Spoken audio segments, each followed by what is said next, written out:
I've got 3 terrifying Dogman encounters for you, and these stories will absolutely keep you up at night. I've got Darriel Denton with me first up on the show, and Darriel was driving down the road in the land between the lakes with his buddy Martin Groves when they saw what they believe is a Dogman creature appear on the side of the road, and they think this thing jumped through a portal. A lot of strange stuff happened. He's going to dive into some encounters him and Martin Grove have had in the land between the lakes. And then later on in the show, we're going to be talking to a gentleman that shot a Dogman when he was just a kid. And this creature has followed him around most of his adult life. This one gets very strange, very terrifying. You don't want to miss it. But before we jump into any of that, I just want to say thanks for being here and hanging out with me tonight. If you've got an encounter, I'd love to hear it. You can send it to me by email at mysteriesunknownpodcast@gmail.com. But let's jump right into these stories. Martin and I have been to the LBL. I don't even know how many times we've been there. So many times. And that particular day, we've been in the LBL for 2 nights and maybe 2 days and 2 nights at that particular day. One area that we scouted out real heavy and found lots of tracks, huge Dogman tracks, was on the other side of McCumbers Bay, and this is in the land between the lakes, LBL as we call it. That's part of Tennessee and Kentucky. And we mainly researched the Dogman creature on the northern end. There seems to be more sightings and more action for the Dogman on the north end, and seems to be more encounters and more sightings of Bigfoot on the south end. So that particular day, we had been out there all day. We had rode this particular area and hiked on these trails and through a creek bed, and had quite a bit of Bigfoot action in there.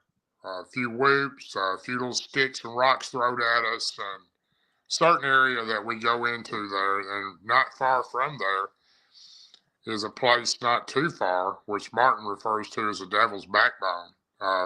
Not too far from that area is where we were going that night, and we had just stopped. The Traceway goes all the way through the LBL. If you're not familiar with the LBL, it's 170,000 acres of just rural nothing. There's a few campgrounds scattered out in it.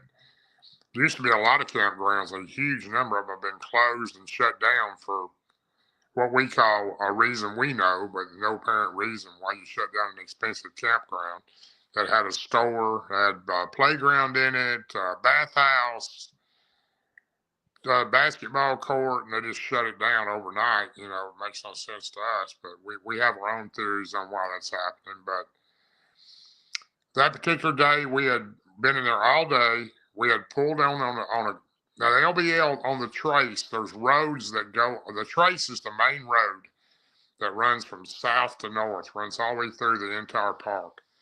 And there's roads in different areas you turn off of there that are paved, but then they turn into gravel roads and dirt roads, and you can go back in there on some of these areas, and you can get lost back there really easy. They go back there for miles and miles. I mean, the road runs out, and you just keep going, and you're running on to the left on a gravel road, to the right on a dirt road.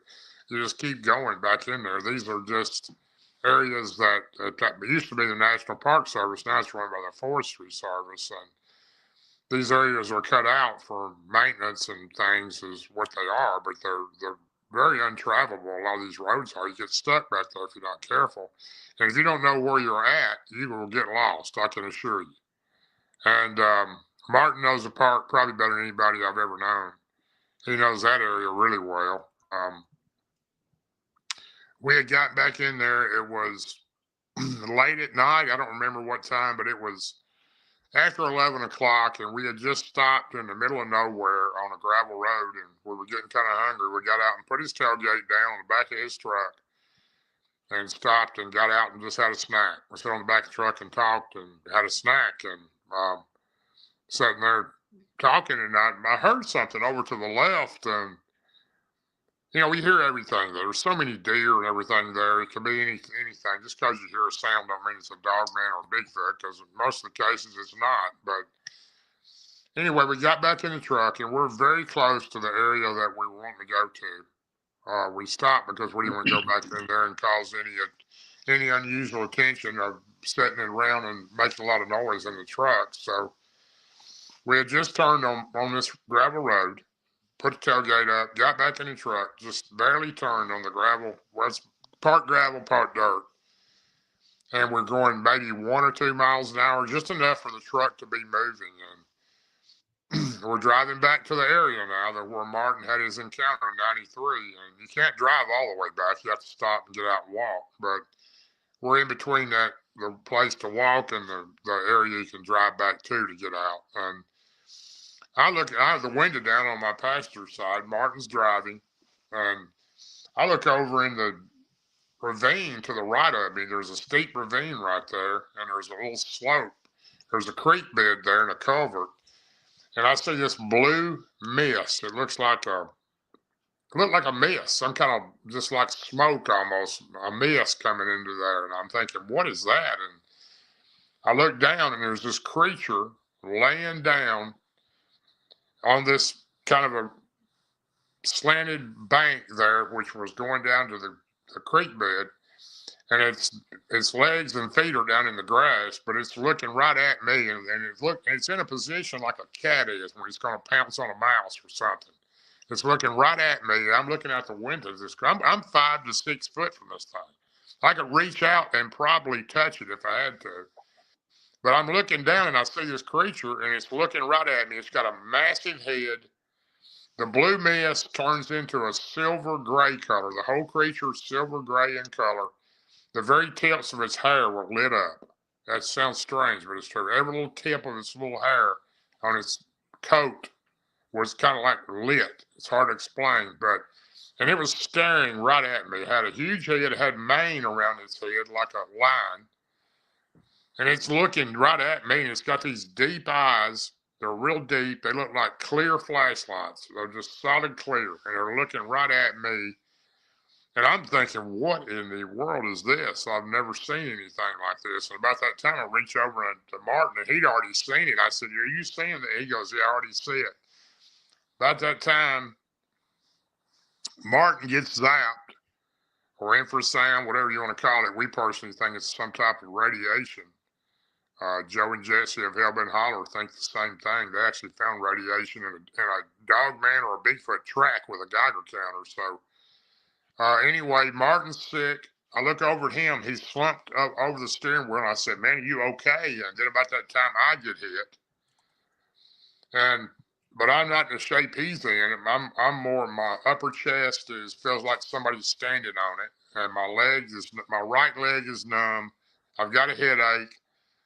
And I'm trying to look at him because he was telling me, he said, I can't breathe. My throat's swelling together and my tongue is swelling up. I can't breathe. And I'm nervous thinking he's going to pass out over there. And in the meantime, we got this creature on the right sitting looking in the window right at me. I'm thinking it's going to jump in the window. About that time, it gets up and it walks down the side of the truck. It goes around the back of the truck. Martin's looking in the rearview mirror. He says a few days later, it looked like it just glided across the road. Not run, but glided like. And comes around his side of the truck. There's a big field there. And the field goes a little ways, and it goes up a huge hill with nothing but woods for miles. And this creature was walking on that trail, looking back at us in the truck. The inside of the truck had such a terrible smell that you couldn't even breathe hardly. It smelled so bad. Martin kept saying, I can't breathe. I'm worried about him. I said, let me drive. Let me come around the other side. He goes, no, let me get us off this road. And he's still going down the road at a slow pace.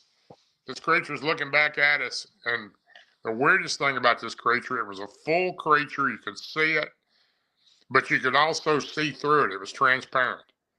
And it was walking, and it went up this hillside looking back at us, and you could hear limbs breaking, sticks. Went up into the woods, and it's breaking, and we're still coasting down this road at maybe 2 or 3 miles an hour. And I'm trying to worry about Martin passing out, and here we are back in there with this creature. And I don't know if there's another one or just this one, but I keep telling him, let me drive. And I'm feeling a little better. I'm in better shape than he is, and my leg was feeling better, and I could move a little better. And I said, let me drive. He goes, no, let me get us off the road. So he got us turned around. We got off the road. We hit back on the trace, and we went maybe 4 or 5 miles down the road to where a public bathroom was in the park. It had a street light above it, and he was just gasping for air. I got out and helped him get out and gave him some water, and we sat there for maybe a couple hours just trying to let him get back to feeling better. It took him a week to get over that. He wasn't well for a week. I was in pretty good shape the next day. That was the strangest thing I've ever seen. I've never seen anything like that. Last October, a year ago, Small Town Monsters did a documentary with Martin and I on this particular creature that we've seen, and it came out this March.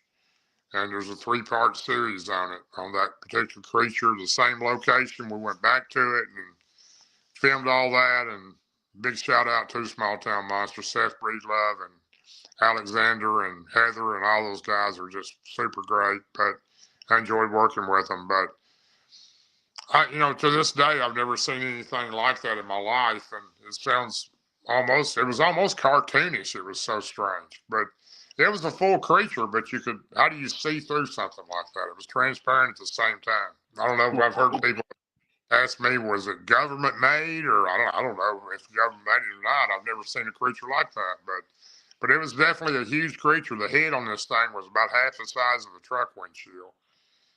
It was massive, and I'll never forget the mane, like a line around the head. And it looked like it was almost grinning at us when it was laying in the ditch or the ravine there next to the culvert. But anyway, Martin wrote his last book. The whole second chapter is about our sighting together of that creature. That was Beast Between the Rivers, the name of his book. Martin's got a brand new book out. If you haven't got it, you need to get it. It's called The Devil's Backbone. This is his 3rd book, and it's a great book. Super book. Just came out like a week ago. Well, Martin's books are great, man. He does a lot of stuff for this community. It's one of those things, man, that first of all, to be brave enough to talk about that like you just did, and like he does in his books, and all the crazy things he's experienced and you've experienced in the LBL, it takes a lot of guts to come forward with that. And with this encounter, I know you've had lots of Bigfoot encounters over the years, but how did this affect you differently than the first time you had a Bigfoot encounter? I don't really think anything will ever surpass my first encounter, because it was probably, no doubt, it was. I don't scare very easy. Never have.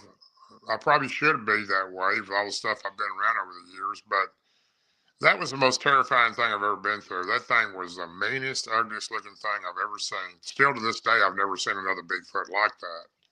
But it was called a woodpecker. This particular creature here impacted me, but in a different way. More like. A little bit more cautious than I was in the LBL before. I know that definitely did that to me there, because that was the second Dogman I'd seen in the LBL, and the other one was nothing like that one.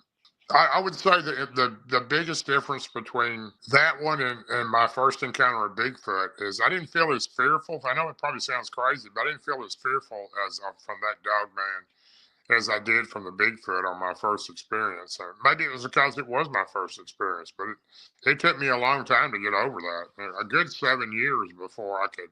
If I had met the forest people on the Cumberland River in Tennessee that became my friends, a different type of the Bigfoot type creature, and I do believe there's a difference between Sasquatch, Bigfoot, and the forest people. I think they're different. I think they're an ancient people, but that one was so kind, and it was real family. They were never aggressive. They trusted me. I trusted them. And we had a really good relationship for nearly 4 years. And if it hadn't been for them, I don't think I'd ever got over my first encounter. But this encounter was completely different, though. It was quite like nothing I've ever witnessed or seen before. I still don't understand how it could even be possible to even see what I seen. That's a good answer, because I mean, what are you supposed to do with this stuff? And I don't know where to put it, what to do with it. It's such a strange encounter, probably the strangest encounter I personally have ever heard. And, I could see how that would affect you and impact you differently. But, you mentioned the radiation, what people call getting zapped, and you guys think it could be radiation. And I tend to think that that's probably true. But Why do you think they have the ability to do that, man? What do you think that's about? Do you think that's just like a defense mechanism, or do you think they do it as a threat? You know, we've had this conversation on many a time. Ron Moorhead, myself, Barton Unley, and of course Martin Groves, because we stay in a certain cabin in the LBL when we go down to research, and we have all kinds of Bigfoot around our cabin. It's incredible. It'd blow your mind. Barton couldn't even believe all the Bigfoot around our cabin. They were breaking limbs, and oh, it was crazy. There were so many of them. So it's you know, I think that the radiation factor and where this came up, I've been zapped 3 times in my life. Twice by Bigfoot and once by this Dogman, the story I just told you. Um, Martin has been zapped that I know of at least 5 or 6 times. Twice in 2022, March of 22, the same night that he and Barton and I were together in an area 23. It's called Area 23 that nobody ever spent the night in.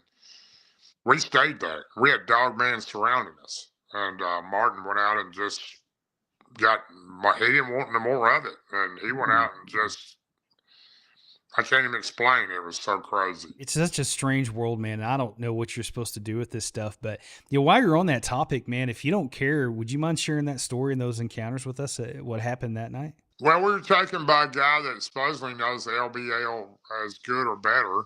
He's supposed to be the top guy in the area. And as far as knowing the area, you know, and not saying that he's the top researcher, nothing like that. He just knows all the areas. He knows stories and encounters that happen in certain areas. I don't mind telling you his name. His name's Mark Maychek. A great guy.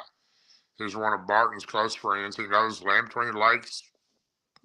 I don't think anybody knows LBL as good as Martin Groves does, but I'd say Mark Maychek knows more strange places than he does because you know, Martin knows areas that we've been in or he's been in where these creatures are.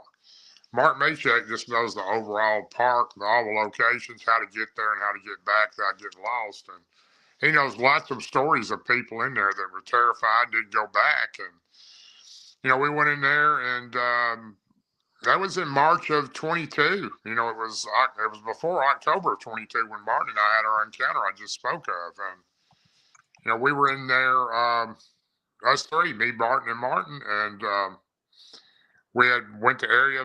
He had told us, he goes, there's one spot that I'm going to take you to, and I'm telling you, you don't need to stay here. He said, matter of fact, I'm leaving at dark. I won't be here. And I said, okay, take us there. And he did. He took us to that spot. And we were in Martin's big Suburban, and he backed it up in there and parked it. And of course, we built a fire and everything else. And he had dinner with us. We cooked a big dinner that evening, right before dark. And right when it got before dark, he said, I'm going. I'm leaving. I'm not going to be here at dark because I know what's in here, and I'm advising you guys to leave. And we stayed. You know, we wanted to see what it was that was harassing all these people in the area. And not that we're super brave. We're just more curious, I guess, than we are with common sense. But we've done that a lot of times. So he left, and we had a Bigfoot on the hill to the left of me behind a huge cedar tree that watched us probably for 3 hours. He just had his head stuck around the tree and just looking at us. And he was probably 60 yards from us. Easy to see, though. I kept showing Martin. I said, Barton, I said, look to the left. He's still looking at us. And we had been there that night, and right when you just had finished dinner, and Martin he felt like he got zapped. His legs were numb. He wasn't feeling good. He was real upset at his stomach. His head was hurting. And we're probably, I don't know, at the end of another campground over there. There's a public bathroom, and you can go over there. And he thought he was going to throw up, and he said, you don't mind driving me over there, do you? And I didn't. I drove him over there. I left Martin by himself. I said, don't go with me. No, I'm fine. I'm fine. So I went ahead and took him over there, and he came out, and we came back to camp. He got sick again. I run him back over there one more time. When you get zapped by one of these creatures, it makes you feel like you want to throw up, is the only way I can put it. I mean, you have tingly legs. They feel like they went to sleep. They're numb. You have a headache. You feel like The Bigfoot to me was more my stomach. The Dogman was more my chest. But Martin was sick. He'd been hit twice that night, and I don't know how we weren't hit, but he was. He was sick enough that he was in his vehicle with the front seat reclined back, and he was trying to get to feeling better. He had the windows down, and we were talking to him. You know, it was an area you could pull up there in the woods is where he was backed up in there. And we're probably, I don't know, 50 or 60 feet from his vehicle with the campfire going in the woods. And, you know, we had just got through having dinner, and I told him, I said, let me run you back down there again, let me know. And he said, no, I'm good right now. So he was laid back, kind of resting. He got to feeling better. Well, I lose all service there with my cell phone. I don't have any service when I'm at LBL. I mean, I don't have any. I have to drive out 15 miles or so before I can contact anybody. My phone won't work. We've been sitting there. It was getting later at night. I looked at Barton and I said, I got a weird feeling about this night. He said, oh, I do too. And he goes, I think we're going to have a lot of action. And I said, oh, I know we're going to have action. I feel that. And it was probably about 11 o'clock when it all started. And we could hear these Dogman howling all over everywhere. You could hear them howling way off to the right. I remember it was like it was a minute ago. Like a hollow over or another hollow over. You could hear one howl. Then you hear another one howl behind us across the lake, which was, at that time of year, it's what's called summer pool there. So right behind us, there was a portion of the lake, and it was only maybe a foot deep. You know, it was so shallow where they drained the water. It's called winter pool instead of summer pool, where they raise the water. And I could hear something running through the water, running across from one side to the other, and it sounded like, I thought it was one of the Dogmen coming across the water.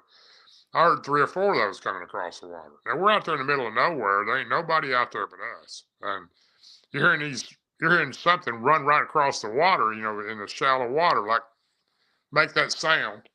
And we're hearing these Dogmen howling to the right, to the left. And I looked at Martin. I said, are you okay? And he says, I'm fine. I'm fine. And I went back and I was sitting next to Martin. I said, oh, you better get ready because they're coming in. We could tell they were getting closer. And Barton had his big sword with him like he always does. And, you know, I'm pretty nervous, you know, because I haven't never heard anything like this before. All these things howling close by and coming. They're getting closer. The howls are getting closer. And about that time, my phone rings. And my phone won't work. But it literally rang 3 times. I thought, how could that be possible? My phone's working. Barton's looking at me. Martin's looking at me. And I answer it. And it's a friend of mine who's in my group. That's one of my admin, Beth Collinsworth. She has the most psychic type ability that I've ever known. She literally can just feel things happening and feel the presence of things. And I was first of all amazed how she could call me because nobody else can. And I said, what are you calling me for, Beth? She goes, y'all need to get out of there right now. And I said, what are you talking about? She didn't even know we were even there.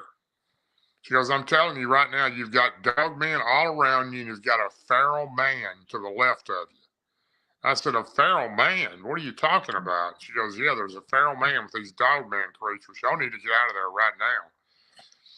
And I said, okay, Beth, thanks. And she goes, well, don't hang up. Don't hang up. And I said, well, I need to be doing something besides talking on the phone. I'll call you back, or you call me back because I can't call out. And I hung up. I'm telling Martin and Barton, they heard her what she said. They're kind of nervous thinking we're surrounded by Dogman and we got a feral man. I never heard that before in the LBL. So these things are getting closer. I can hear them howling. I mean, they literally were close. I mean, loud enough that the Bigfoot disappeared. He went behind the tree. I don't know where he went. He was gone. And I looked up at Barton and, you know, of course, being in the LBL, you got to be really careful about carrying weapons because you're not supposed to have guns or anything in the LBL. So we try to abide by the laws. And Barton carries that big sword. And about that time, Martin opens the door of his Suburban. I could tell he was nervous. He comes walking right by us, right by the fire. I'm sitting there ready for these things to come in on top of us, just kind of at a position. And Barton is too. And Martin just walks right by me, walks right into the woods. I said, don't go in the woods by yourself, Bubba. Don't be going in the woods by yourself. He didn't listen to me. He went right by me, walked into the woods, and he starts chanting real loud. And I couldn't hear what he was saying really good because he was facing away from me and he was kind of in the woods. And I'm thinking, what is he doing? And about that time, he turned around and comes back and he goes, we'll be okay now. And he got back in his truck and laid back in the seat again. He wasn't feeling good. And I'm talking about, we didn't hear a howl the rest of the night. It was so quiet. You could have literally dropped a pen and heard something. You could have heard it. It was quiet. It was like they left. And me and Barton were both looking at each other. What in the world had happened? How did you do that? And I looked at Martin and I said, what did you do? He said, yea, though I walked through the shadow of the valley, he said, I spoke the tink, I spoke, I spoke God's prayer to him. And I was like, wow. And I'm talking about, it was absolutely amazing how these things just vanished. We didn't hear another howl the rest of the night. Wow, man. Darriel, I firmly believe in the power of prayer and the authority in the name of Jesus. And, Martin, I think, in my opinion, saved y'all's life that night, because from what you're telling me, man, they were coming around you and surrounding you, and you guys should not be here to share that encounter. But, thank goodness he had enough guts and enough gumption in him to go out and do that, man, because that's probably what saved you. Well, I've thought about this a many a time since that night. And matter of fact, a couple of days after that, I was on my mind constantly for a couple of days after that, just thinking, what if, but, and I talked to Martin all the way home. And I said, he said, I was just told to do that. And I got up and done it and it worked. It was amazing. It really was. It was truly amazing. I'm talking about, I went from a little fear level, because I know these things are getting really close. And Barton, just looking in his eyes, Barton don't scare easy. And he was ready to fight his way out of there, whatever we had to do. And I was too. And it was just amazing how that really worked. It was just absolutely amazing. It obviously worked. You guys are sitting here. You're still here. You're sharing the story. And I mean, that's really an amazing story. And I appreciate you sharing that. And, there's a lot to unpack. And I don't know, you've experienced so much. There's so many directions we could go. But, a lot of times with Bigfoot, people talk about a smell, a wet dog smell, or a smell associated with them. And I think it's probably kind of a weapon in a way. But with these Dogman creatures, have you ever experienced a smell or anything like that? The only time I've ever had a smell was when Martin and I had that October 22 encounter inside the truck, where the Dogman got up and walked around the side there. That's the only time that I've ever had.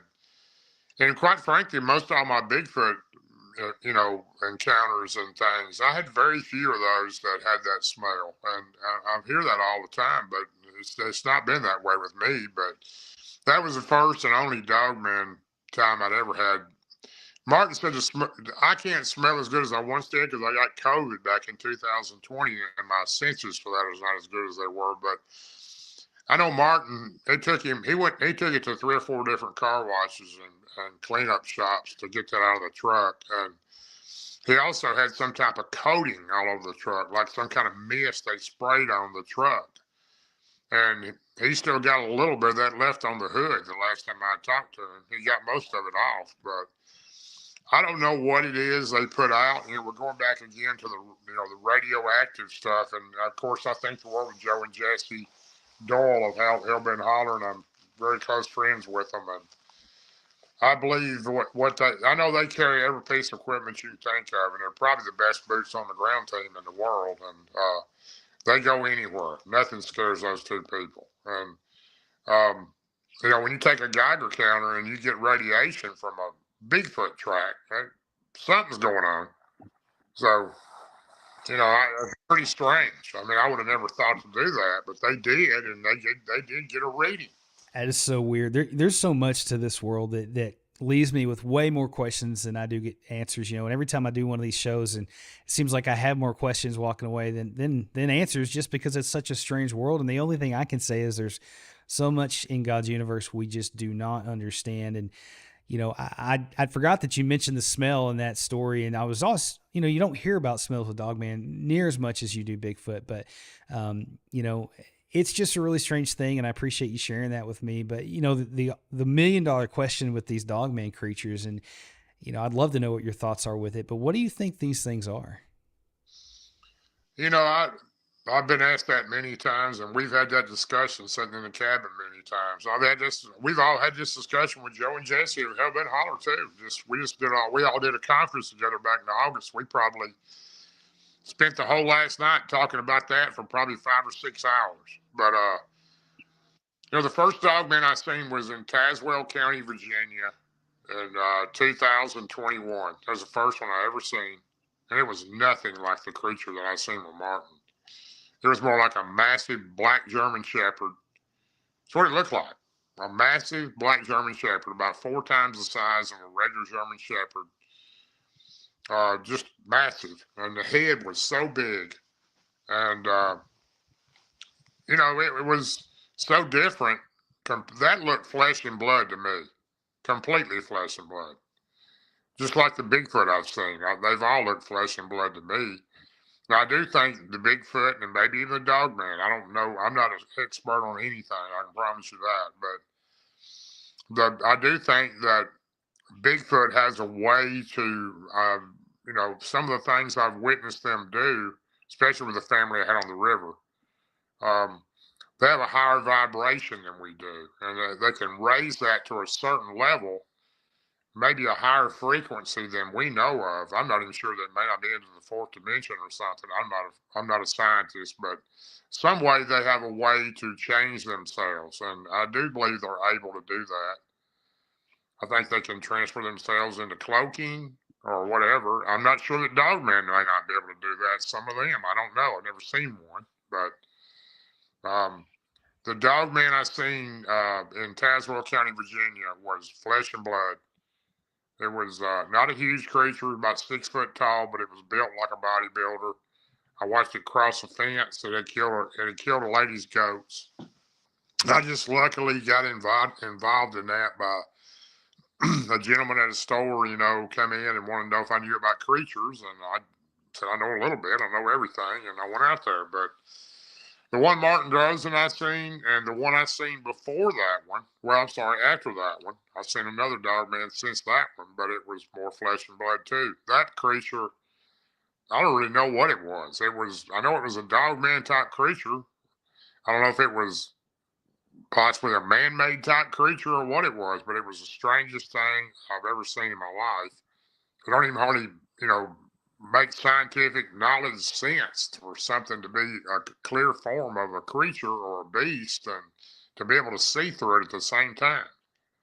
I don't really know. I don't have an answer. I hear people all the time, the government's making these things. Scientists have labs. They're working for the government. That may be true. I don't know. I don't have any evidence of any of that.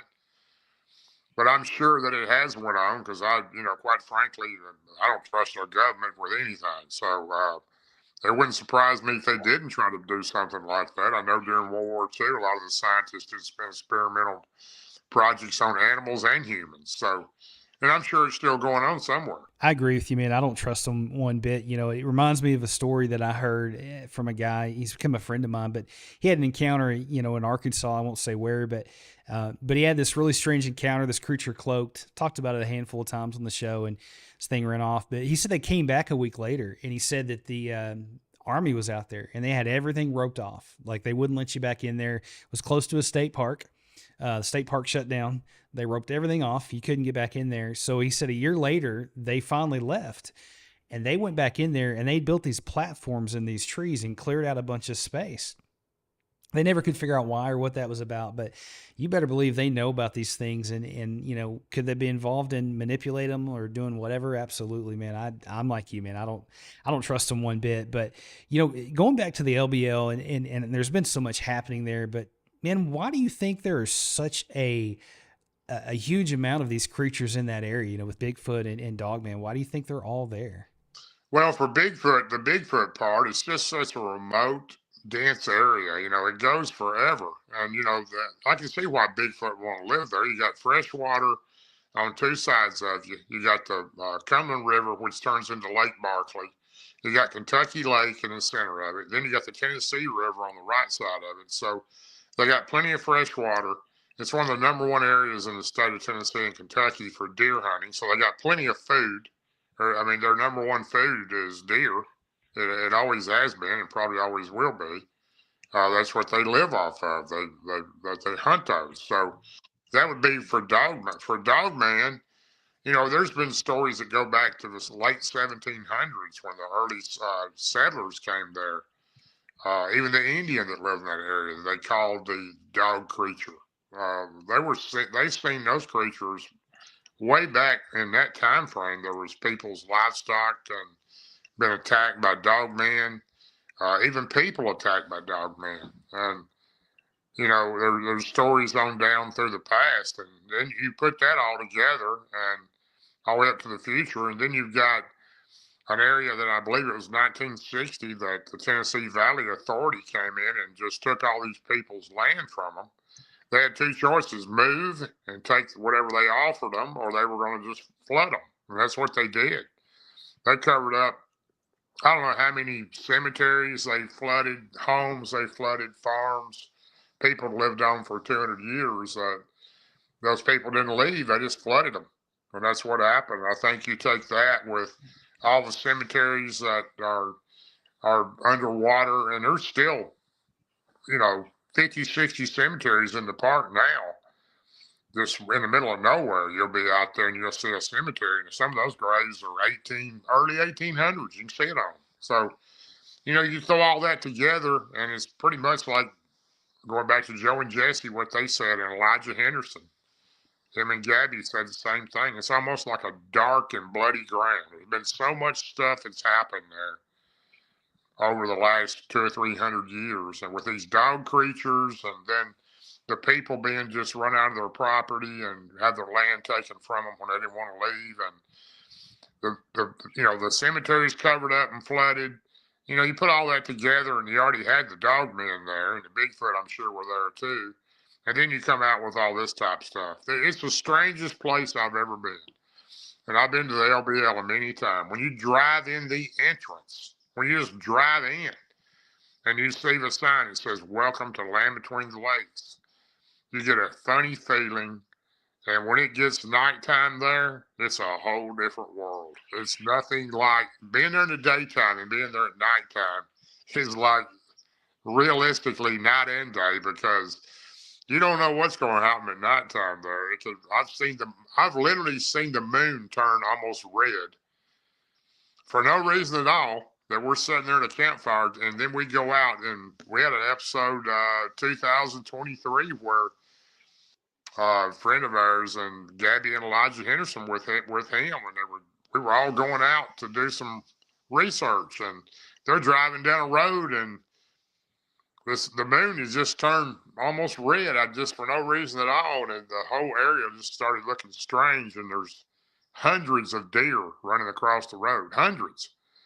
And they said there was at least 200 or 300 snakes crossing the road. And there was 3 of them that seen this, and these are people that are good, legitimate people. They're not drinking or doing drugs. And then they seen a dogman-looking creature run right in front of their truck across the road. The other side of the people, Letitia Nunley was with another couple ladies, Anna Kay Jones and another lady, and they seen a Mothman fly down right in front of their car and just stop right in the middle of the road, and they had to stop. And it wasn't as tall as the Mothman. It was a short one, but it was the strangest. They couldn't figure out what it was. It had big round red eyes. It had wings like a bat. There's nothing that lives in that area that looks like that. There's just so many weird things that go on in the LBL. We were there in March this last year, and I've heard of these crawler creatures all my life. I've never seen one.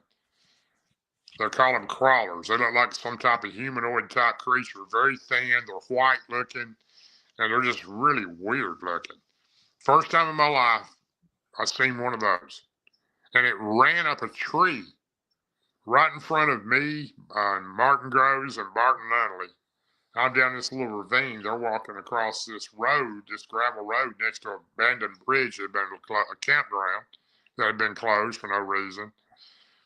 And I hear this clicking noise in the woods, and I walk down this little ravine by myself with my flashlight, and I see this creature running through the woods, and I'm thinking, what is that? And right as it gets to me, 20 foot in front of me, it runs up a tree, and it's a humanoid looking creature, white looking, long, skinny fingers and arms, a head like a human. It runs to the top of the tree. It was one of those crawler things. And we all stood back, and they got me back. They said, get away from that thing. We don't know what to do. Get away. There might be some more of them in here. They thought it was going to hurt me. And then we had two more behind us, and this creature was in the top of the tree making this clicking noise, click, click, click. And this other creatures were answering. They were communicating with this clicking, strange noise. But I've been in the LBL many times and didn't see anything. But the times when you do see something, you really see something. So I've had some strange things happen there. So I've never seen one of those creatures. I always heard about them. I'm very open-minded. If people told me there was a dragon flying around New York City, I'd probably say, well, maybe it is. Because after I've seen all the stuff I've seen, I used to think, well, if somebody told me that, I'd probably think they were crazy. But this is all legitimate stuff that I've seen, and I know it's there. And we seen another creature. It looked like a bear, but it had a head like a anteater. The same trip. And we all seen it. It was just sitting there on the side of the road, and it was huge like a bear, but it had a long snout like an anteater. I don't know what it was. We tried to we turned around to go back to get a picture of it, and it was gone.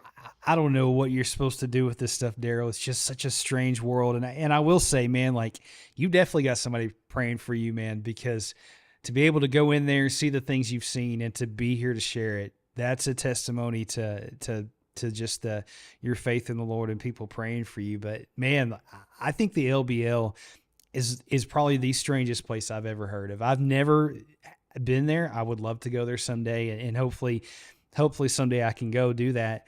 But I'd say you are probably, I don't like to use the word expert, but with this stuff, man, in that place, man, you've seen so much. But I think you summed it up with all the bad stuff that's happened there, and you take the correlation of all that.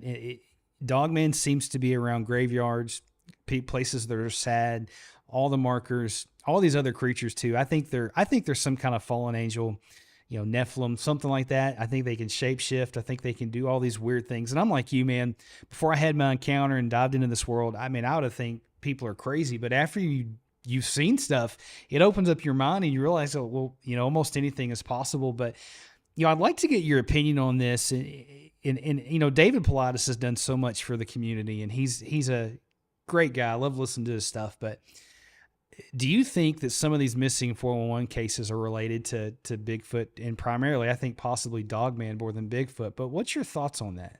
I'm a massive, huge Dave Pilatus fan. I've been following Dave for years. I've actually spoke at conferences where Dave was at speaking, and he and Ron are pretty good friends. And I don't know Dave personally like Ron does, but I've talked to Dave, and I think he's very legitimate. I think he's straightforward. He don't play no games. He tells it the way it is. I really love the guy and what he brings out and shares with all of us. I think this question I've run through my own mind for years trying to figure out what it is myself.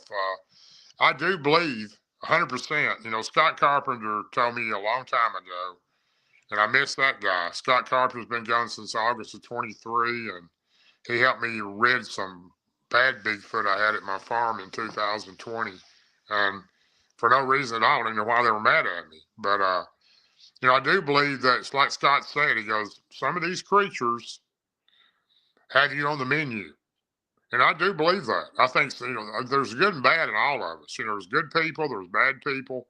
I think some of these Bigfoot would eat you. Yes, I do think that. I know this much. There's so many different types of them. That's the mind-blowing thing. I believe I've run into 3 or 4 different types. I don't know how many different types are out there. The first one I seen was nothing like the other 2 or 3 that I seen. But I think Dogman might be a possibility. Do I think these creatures are taking all these people? No, I don't. I think there's something else we don't know what it is. I don't know what it is. I wish I did, because I don't think a Bigfoot would take their shoes off and fold their clothes up and put them on a creek bank. And I don't think a Dogman would do that. You know, if it was a bear or some type of creature that would just rip you to pieces, you'd find shreds of clothing and blood and everything else. So I think it's something that we don't know what it is that's out there that's a predator of some type. Um, I think it was 2019, I believe. I was in the woods in Tennessee on the Kentucky, almost in Kentucky, right on the line, deer hunting with a friend. I don't deer hunt anymore. Went with a friend of mine, a young guy, a friend of mine he was a member of my family. He wanted me to go with him. He had the gun. I just went with him. He was kind of nervous about going in the woods by himself. And I seen a creature that to this day, I've only seen it once, but it was like a plastic man. It was like saran wrap. I watched this thing kind of like stretch and move around. You could see it shimmering, but you couldn't see the complete form of it. And it was walking through the woods. We had been sitting there probably an hour, real quiet, on a big long log. And I heard something moving, and there were some tree limbs that were shaking. I thought it was a deer coming in for him.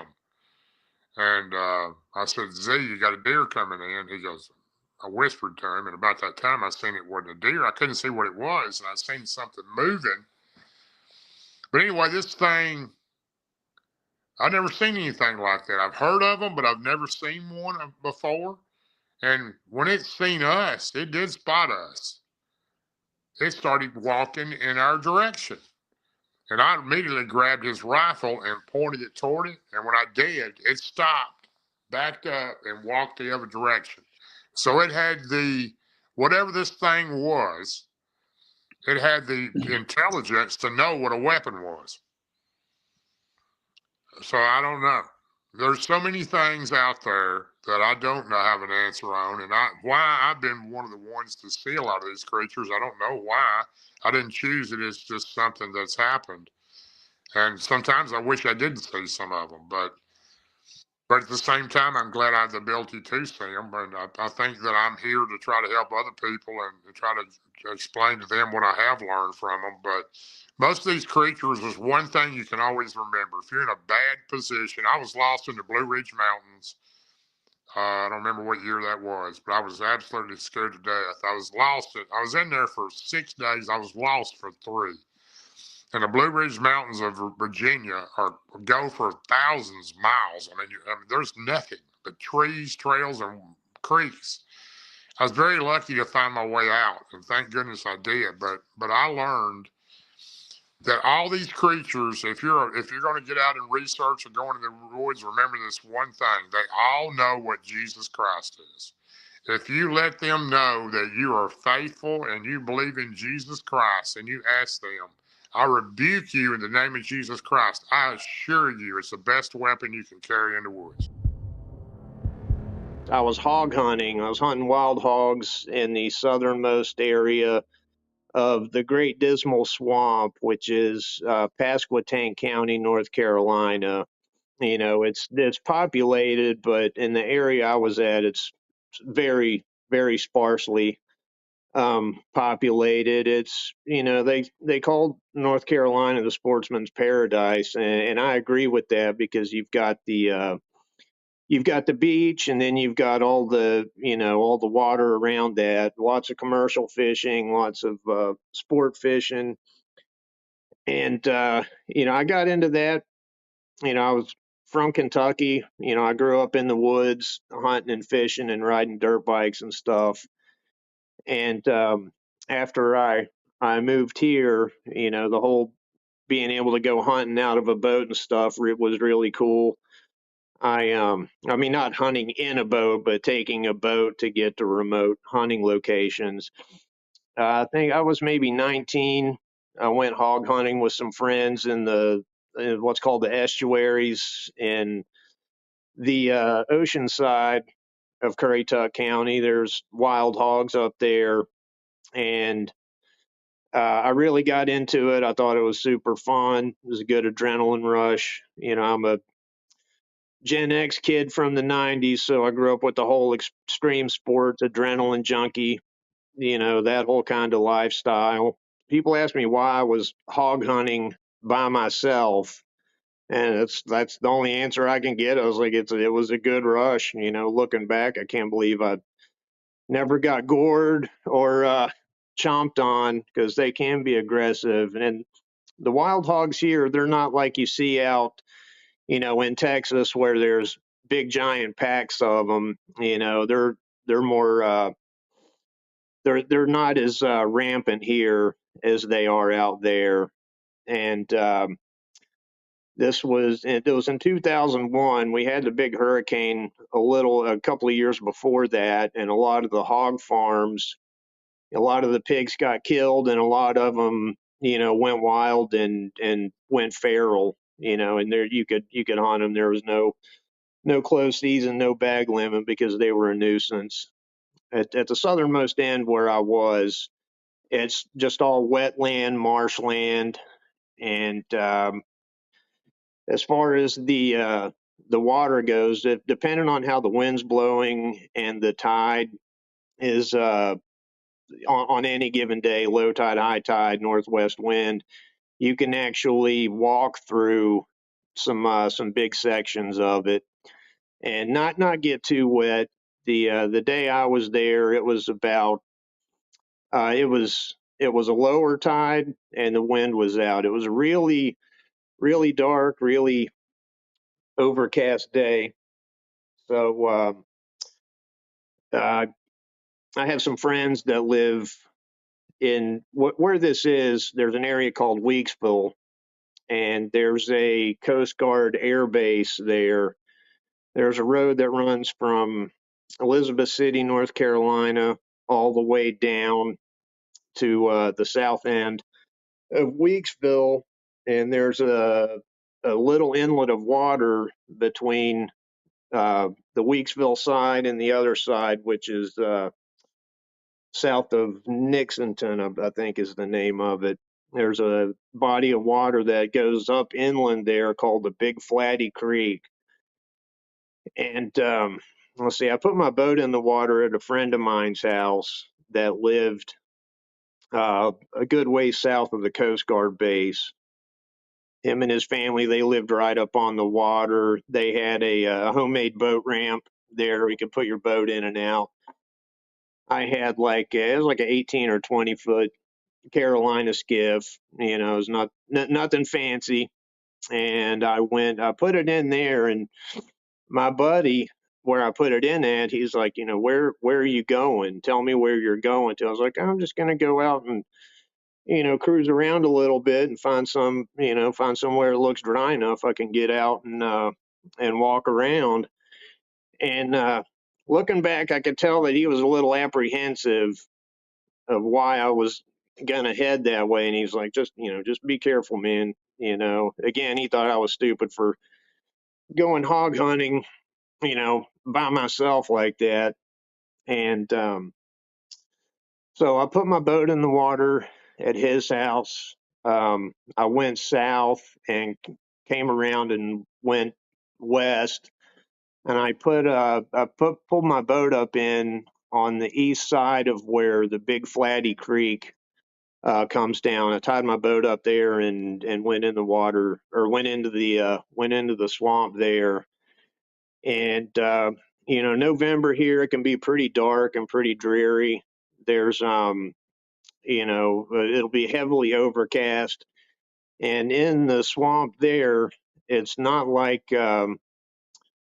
it's not like a just a regular forest. There's layers to the canopy in there, and in there on the floor, uh, it's really really dark in there. You don't have very far that you can see. It's and there's no given paths or anything like that. It's easy to get lost. You definitely got to take a compass with you. I went in there. I just started kind of scouting around a little bit, looking for signs of hogs. I could see that there had been some in there at some point, but I'm not a amazing tracker. I couldn't tell how old it was. It looked like it had been a while since there'd been any um, fresh sign there. So I guess I was back in there, but probably about 45 minutes. I was maybe about a mile in, and I started picking up a scent.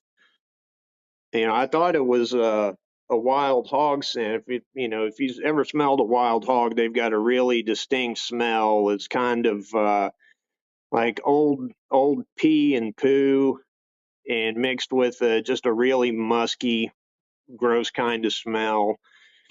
So I started picking up a scent, and then as it got a little bit stronger, I was like, that's not a hog. It smelled like an old outside dog that's been running through the woods and the swamp. That real strong wet dog smell.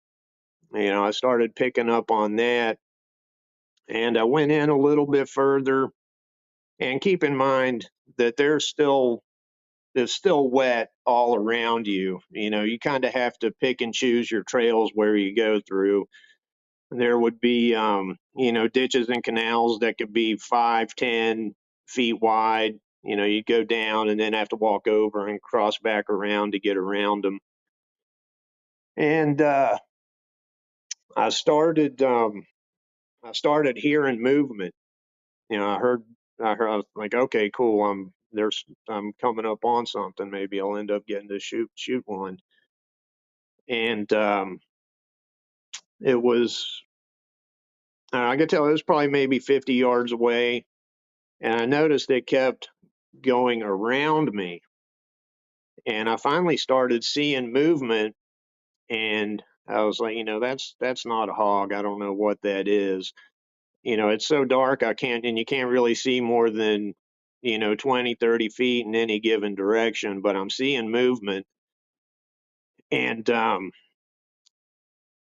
started getting a little freaked out, because I was like, that's not a hog. It's not acting like a hog. I don't know what that is.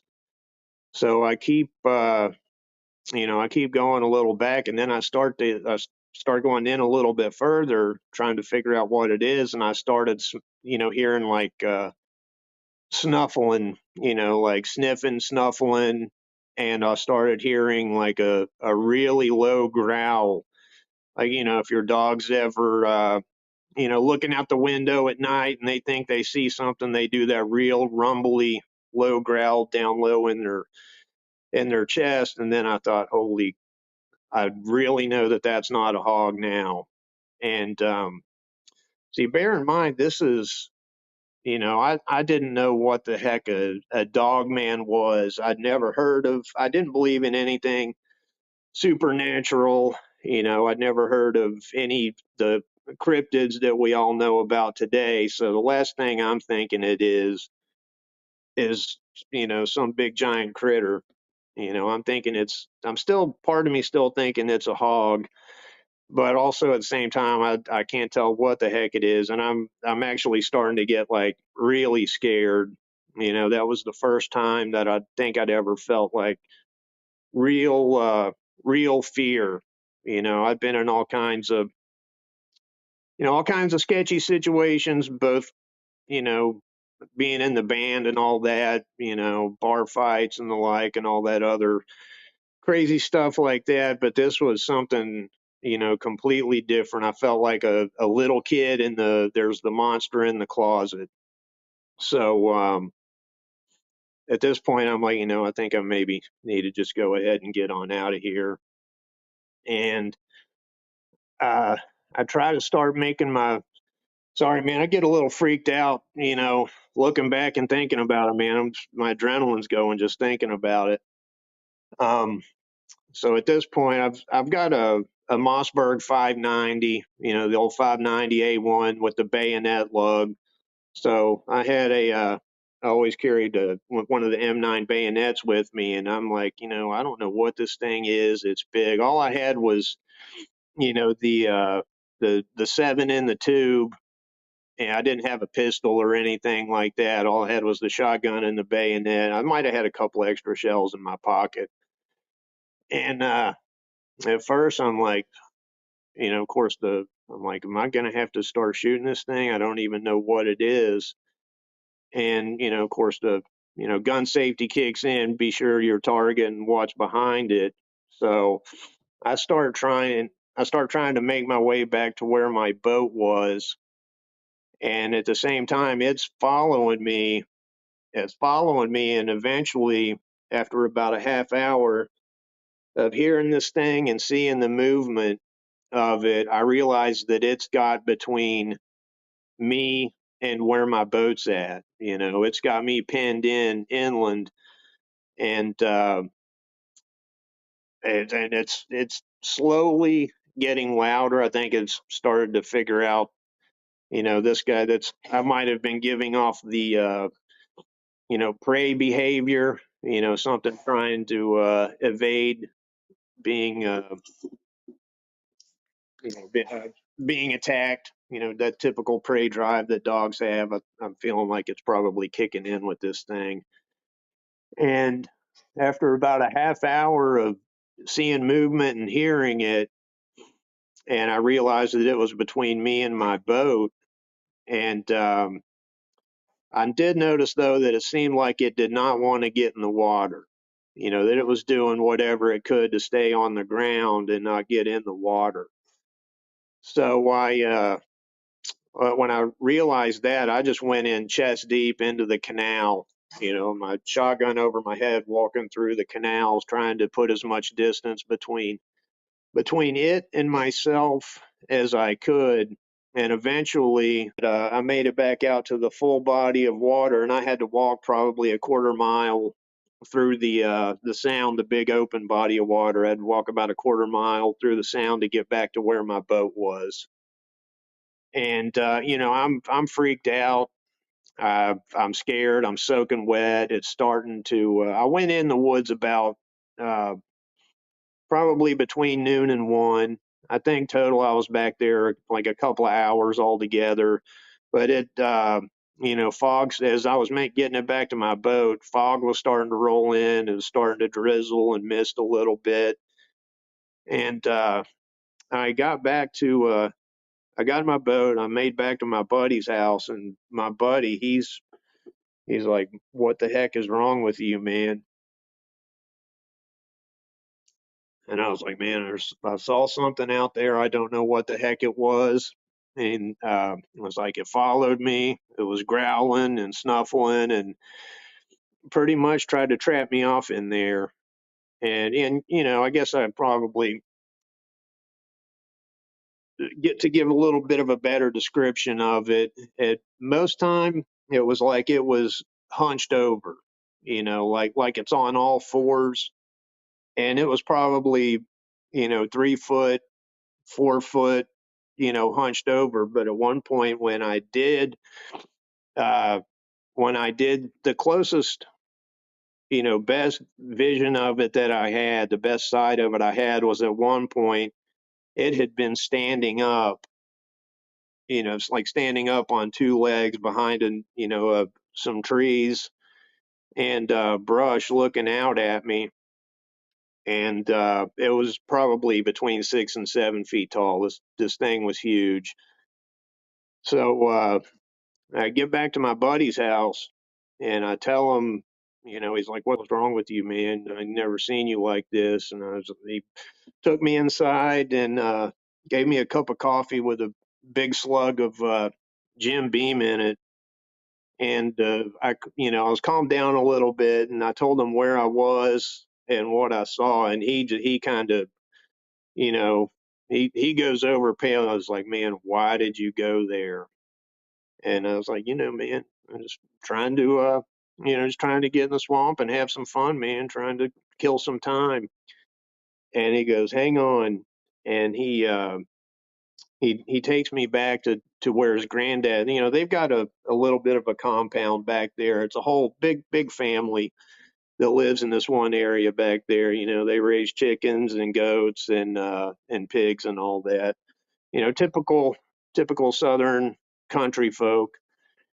And he takes me out back to the house in the back where his granddad lives. And I was always scared to death of this guy's granddad. He was, kind of, he was always really standoffish, didn't act like he wanted to see anybody around, anybody that wasn't family or anybody else. And, it, I don't know why I felt that way. I just always did. But he takes me in to tell his granddad, what happened and what I saw. And he goes, "Don't ever go back in there again. You're lucky you made it out." And he says he said, "That's where the big dogs live." And I'm like, "Big dogs? What the heck does that mean?" And I thought he was just messing with me or something, because screwing with his grandson's buddy. And I asked him, I was like, "What do you mean the big dogs?" And he goes, "There's big dogs that live back in there." And I'm like, "Oh," it's like, that sure as heck wasn't any kind of dog I've ever seen. And uh, my buddy takes me back out and he lets me chill out for a little bit, cooks me something to eat, and I drove the hour back to my house where I lived, and I walked in at my girlfriend at the time. I'm soaking wet, filthy.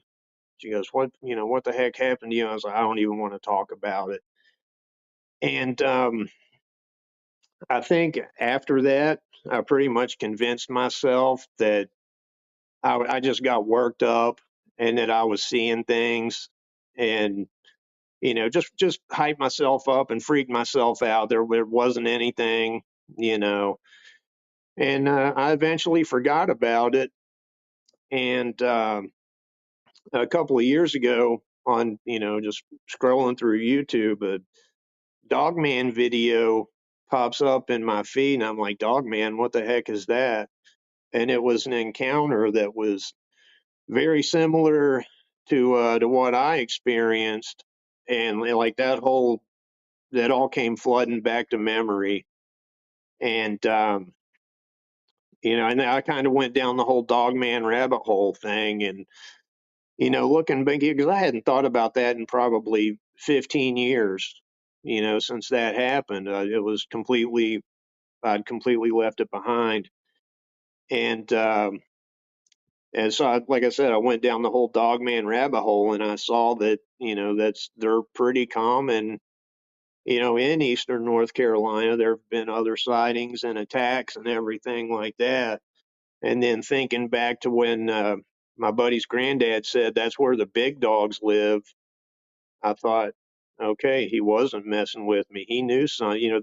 I could tell that they all knew what they just didn't want to tell me. "Yeah, you saw a big giant half dog, half man critter that would have probably killed you and ate you." I mean, for all I know, I have no idea. But yeah, there have been other. I think it's Beaufort, North Carolina. There was a woman that was killed down there. I remember reading about that. And yeah, his family knew what it was. They just kind of still kept it to themselves. Overcast November, and it's really dark in there. All I could really say is that I saw, a darker shape that was darker than the foliage around it and behind it. I never actually, I couldn't tell you any of the features of it. I couldn't, because I didn't think it was a dog. I didn't know what the heck a dogman was. It was just a very large shape that was making dog sounds and smelled like a dog. And if I think if it had been open ground, not the swamp like it was where I was at, I think it probably might have attacked me. And also there's some of the other people I've talked to about this. They said that it could have been a juvenile dog man, and it was just scoping me out. Because at the whole time it was going on, there was water between it and me, and it never got more than maybe 20, 25, 30 feet. And like I said, the brush is really dense and really thick back there, and you'll have a big open section of water and then the brush on top of that. So yeah, it was a very large, very dark, very pungent smelling animal critter. And looking back now, I think, I don't know if there's something supernatural about them or not, but as soon as this encounter started, I felt crippling fear. It instilled a very, very primal fear response. I was a kid, about 12 years old, and my dad had a farm in Alameda County in Iowa. It's up in the northeast corner of Iowa. And his farm butts up to the Yellow River Forest, which there's a lot of recreational camping and stuff like that. And one day I was going to go out and check our traps up the top of the hill.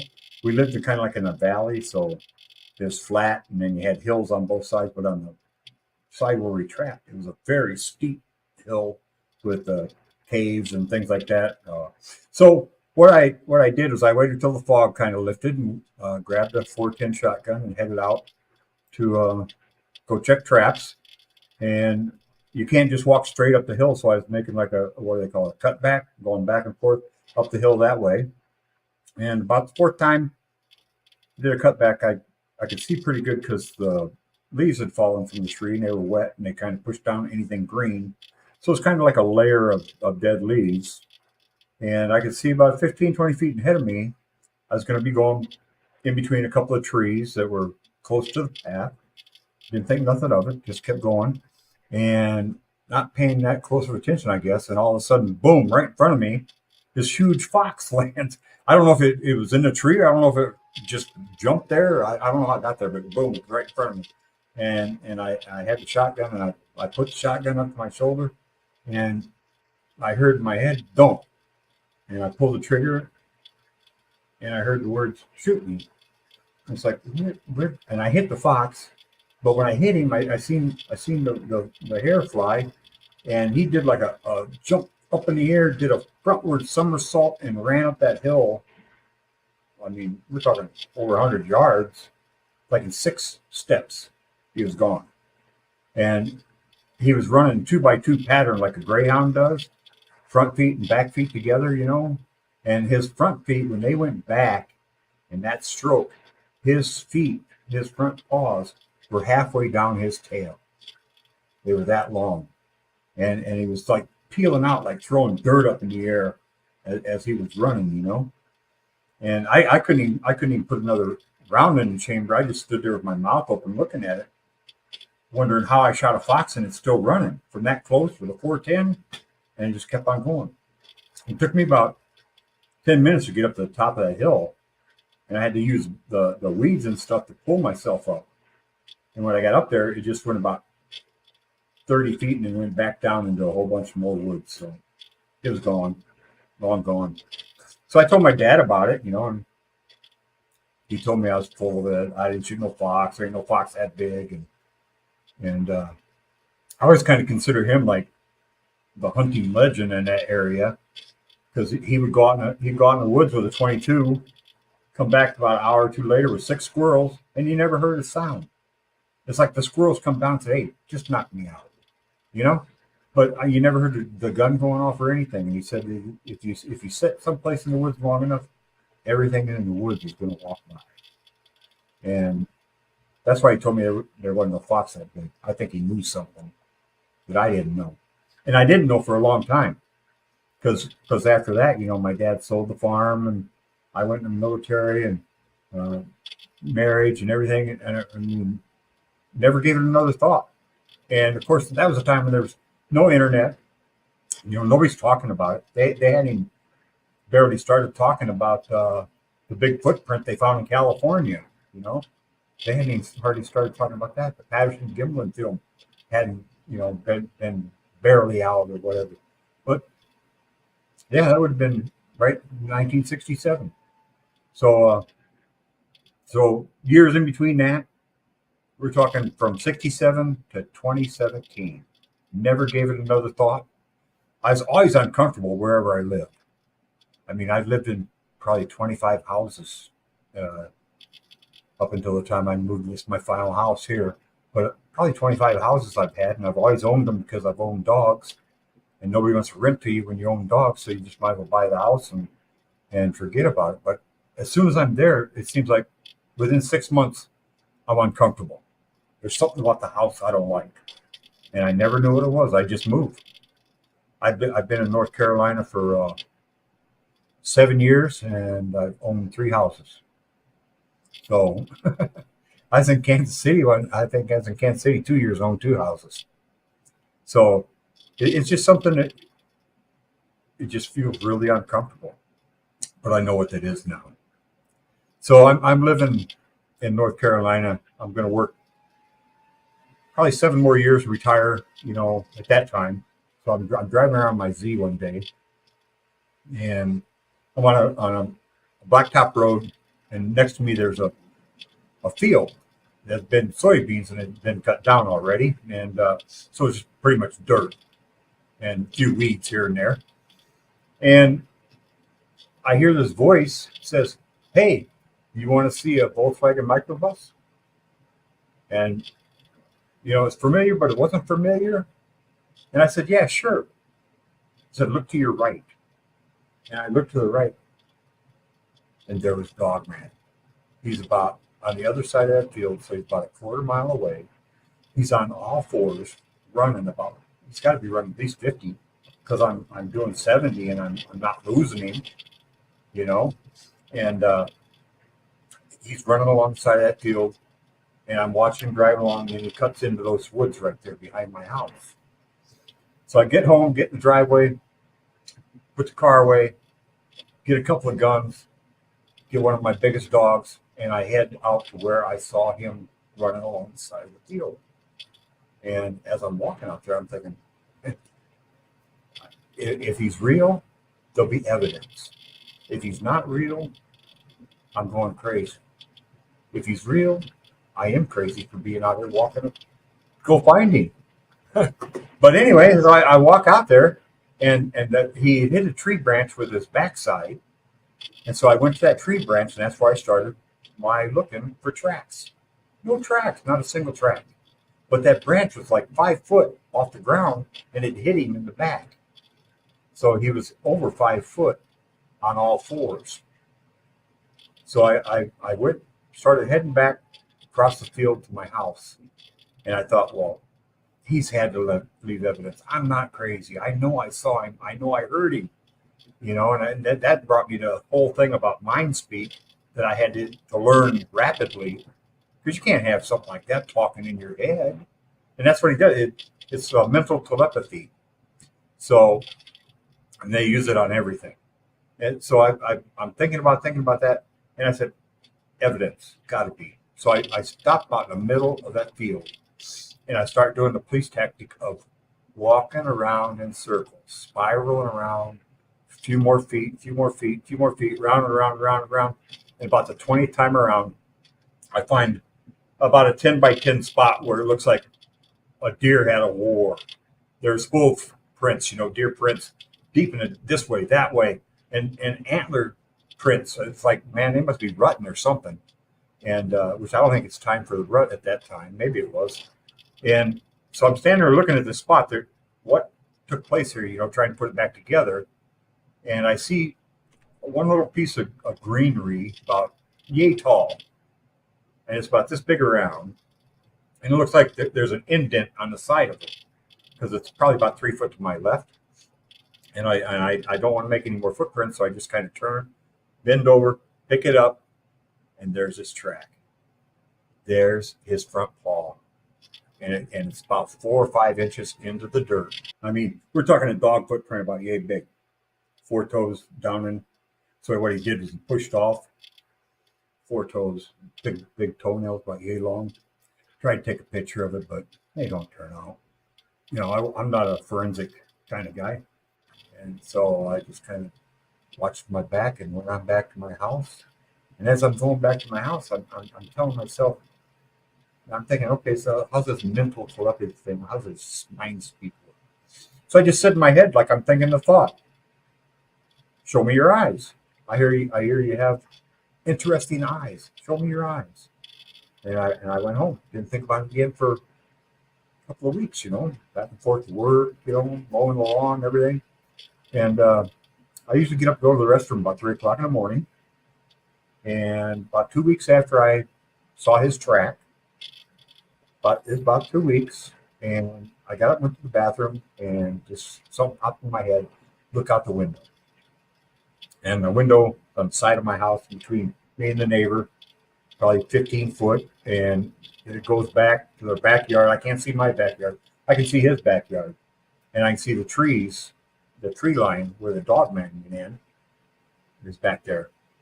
And I look out the window and nothing. And then here's a little fog bank. It's probably 3 feet thick, 8 feet wide, and it comes out of the woods, comes right through the trees and everything, and it stays together. And it's probably about 12, 15 foot long, and it comes across the neighbor's corner of their yard, in between our two houses. And I'm in the second story window, looking down, and it stops probably 15 feet in front of me. And then boom, 2 lights come on. Remember the old light bulbs that had the old cheap 99-cent light bulb that had the plastic frame? They were yellow from day one. His eyes remind me exactly of those flashlights. You see those flashlights in the woods, it ain't somebody playing with antique flashlight. I can tell you that. But so they come on, and I said, wow. He goes, here I am. Here's my eyes. I said, okay. I said, if you're Dogman, I said, close an eye. And one light went out. And then a couple of seconds, it came back on. I said, oh, well, you're Dogman. Close both eyes. And he goes, I'm not here to play your effing parlor games. Must tell me he's been around talking about parlor. We haven't talked about parlor games since Scrooge. But anyway, so we had a conversation, and I went on to bed and went on about my life, because now I know he's here, and I know why he's here. He swore revenge on me after I shot him, and his fur around his neck is some kind of band of royalty or something, because it's not the same as other dogmen. Other dogmen usually have it's almost like a lion's mane, but it's all black, and it's black, and they can make it shimmer. Could you explain to us, when you put that correlation together, that supposed fox, which you thought was a fox at the time, was the same creature that was basically stalking you and told you that? I know in the email you explained that, but why don't you tell our audience how you put that two together and how you found out that this was the same creature that had, basically sworn vengeance on you for shooting it all those years ago? After, getting through the shock that I'm communicating something, right? It's not like, oh, hey, let me get a cup of coffee and we'll have a chat. No, it's like, oh my God, am I crazy? That's why I had to find evidence to prove to myself that everything that was going on with me is real. And I proved myself to that many times throughout my life that, yeah, that was real, and there we go again. This is real. And so I had to accept it. I couldn't tell myself, don't believe your lying eyes. You didn't see that. And that's one of the tricks, that as he was running up the hill, first time I saw him and shot him, it comes back to me, little bits and pieces. The whole ordeal comes back to me, but the little pieces of what I heard and everything. After he told me that he told me not to shoot him, he kept saying, and I kept hearing in my head, you don't remember this, do you? You don't remember this, do you? So, and I think that's what a lot of people get mind speak with Sasquatch or with a Dogman. They put suggestions into your head, and you think it's yourself. And he even told me that he's all about the scare. And when they make things go quiet around you in the woods, he said he does that so that you'll start thinking, why is everything so quiet? What's going on? And start putting that fear in you, start ramping up that fear because you're talking. And then he joins the conversation in your head and scares the crap out of you in the woods, is what he told me. But we had a conversation to the point where once I realized who he was, and I'd seen enough pictures on the internet that I even know what he looks like now, because there's a picture out there that fits him really good. And I mean, it's just like, oh, it takes me back because, you know, I may talk like I got this all under control, but without Jesus, I ain't got none of this under control. I didn't have it under control. All the time that I saw when I was a kid and grew up, I drank and did drugs my whole life till about 20 years ago. And 20 years ago, I found the Lord, or he found me, one or the other. Anyway, he came by and talked to me. I put cameras in my backyard because they don't want to be seen on the camera. So that's how I keep them out of my backyard. Is I have game cameras up, and it seems to work. But what really protects my yard and my house is the blood of Jesus Christ. I mean, that's my house has been blessed and washed in the blood of Jesus Christ, because I didn't think about the roof until after the incident that I wrote down there for you. So I moved to another house in North Carolina, and one night a big panel of the fence.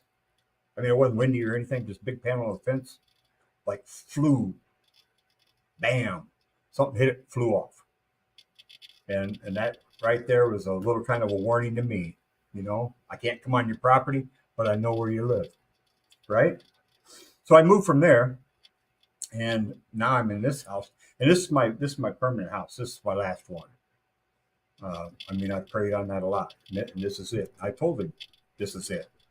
I won't let him talk anymore, but I know he hears me. I know he does, and so I won't let him talk. He's deceitful, very deceitful. But he told me that he kept tabs on me every place I was at in the country, because they talk to each other like almost like a computer sister saying, "Hey, you seen Rick? Yeah, he's over there." And then boom, you seen Rick? Yeah, he's over there. And then brings the information back to him, tells Dogman where I'm at, and I mean, they can travel quite a ways. The first thing that made me think about Dogman is I was watching a podcast, and this hunter said that he was next to a river, and of course the river's making noise. So he said he saw a Dogman walk up to the edge of the river and jump and land about 50 to 75 yards on the other side of the river on the side of a tree, and then jump from there like another 25 yards and stuck it on a tree laying down like a gymnast. I mean, just boom, boom, just like it's natural to them. So I think they could travel quite a ways in one day. And so I moved from there down here. This is my final house. You're supposed to have your backyards all trimmed nice and neat. Our neighbors got jungle back there, and I put game cameras up there, and there's some stuff going on. I got lights that flew through my yard, like it looks like a long strip with things on top, and it's flying through the yard.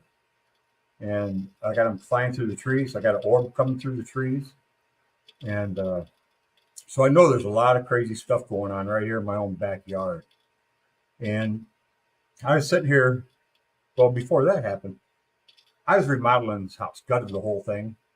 I put a camper in my backyard, and was living in a camper. Me and my wife and 5 dogs, and this pull out, pull behind camper. Had a couple slide outs. Still not much room in there.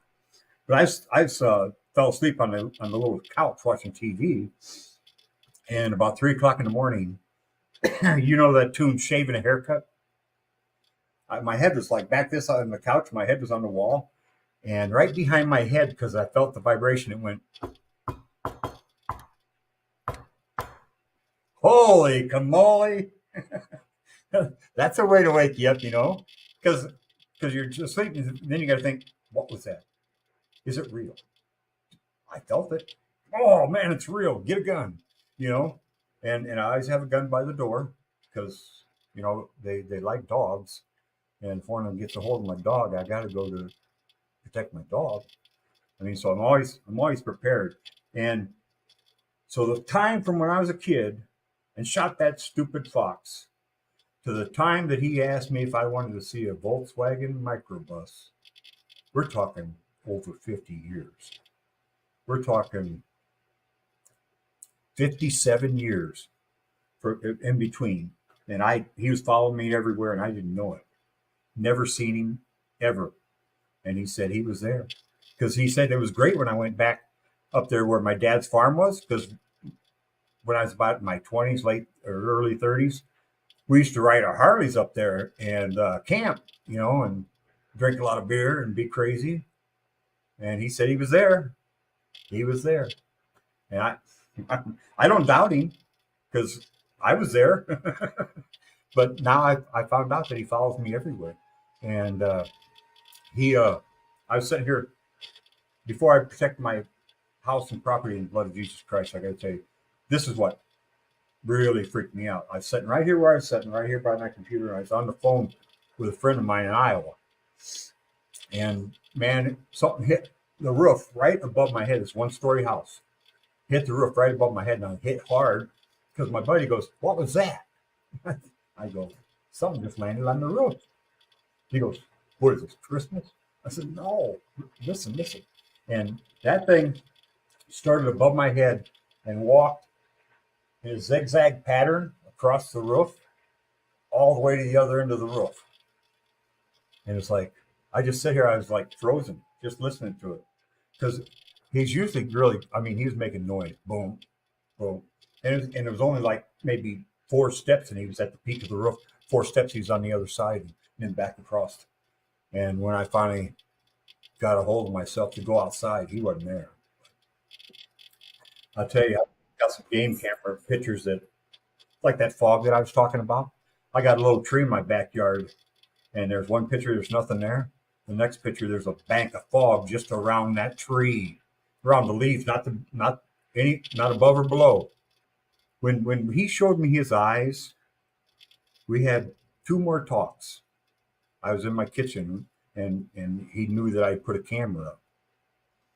And then after seeing him, I knew what I was dealing with, and I was just sucking in all the information I could find. What is this thing? Why is this thing? And that's why I say, I don't care if it's here before me. I don't care if it's made in a lab. I don't care if it's whatever. I don't care how it got here. This thing is the apex predator on this planet. It'll rip a Bigfoot to shreds. I mean, this thing, double rows of teeth, fangs, and freeze you with infrasound. This thing is like got supernatural abilities, like we're finding out about Bigfoot now, and we can't comprehend all the things that this Dogman can do. And so when I finally figured it out, I don't really go into the woods, but I don't want to think I'm afraid either, because you never let them see you sweat, right? So it's really every day. I have to tell you this, John. Every day I think about it. I think about him. I think about seeing him. I think about him trying to talk to me, through mind speak. He's out there, and there's nothing I can do about it until he tries to get revenge. Because he said that his family kicked him out because when he was healing, he was running his yapper about how he was going to take his revenge out of me. He didn't know my dad was going to sell the farm, and I was going to go into the Marines and start my own life. He didn't know all that. But he said he's been following me all over the country. Every house that I've been in, there's woods somewhere, and plus I think they're like Bigfoot, where they can just blend in. They just like take on the perception or the texture and the look of leaves. And I mean, it's like a bunch of leaves with eyeballs. That's why a lot of times they don't have their eyes open, because that's what, as humans, we recognize. When we see somebody in the woods, what do we see? We see their eyes. But these guys, they'll keep their eyes closed. Usually one of the first questions I ask somebody comes on my show is after an encounter, you know, how did that affect your life? But you've pretty much answered that, man. This has been a lifelong, you know, endeavor, and knowing that this thing is for whatever reason, you know, tried to get revenge on you and has done this to you and tortured you like that. Because that is torture, knowing that thing's out there, man. How do you live your daily life knowing that thing is there, man? I'm going to tell you exactly where I was at when he showed himself to me again here in North Carolina. I thought, okay, I'm safe, I'm free. But when he showed himself to me in North Carolina, I was in a good place in my heart with Jesus. Very good place. So in between that time, I tried drinking it away. I tried drugging it away. A very unhappy person, a very violent person. I mean, just living a crappy life because I don't know why. I don't know why I always feel uncomfortable. As soon as I move into a house, I want to move out in less than 6 months. You know, and I bought the place, so I got to figure out a way to manipulate my VA loan to get out of this one and into another one. Lots of times. And I don't know why until he showed himself to me. And then it became very obvious when he said, just like a computer, we can follow you anywhere. You know, they're just the only thing that gets me through the day right now, and has been for probably 20 years. Last 20 years, what's been getting me through, and he's come back into my life during this time, you know. My faith and my belief in Jesus Christ. That's the only thing, because I tried drugs, I tried drinking, I tried, you name it, I'll try it. And then why not try Jesus? Whoa, man, I feel good now. You know, I know he's out there, but if he gets me, I just get to be with Jesus a little bit sooner.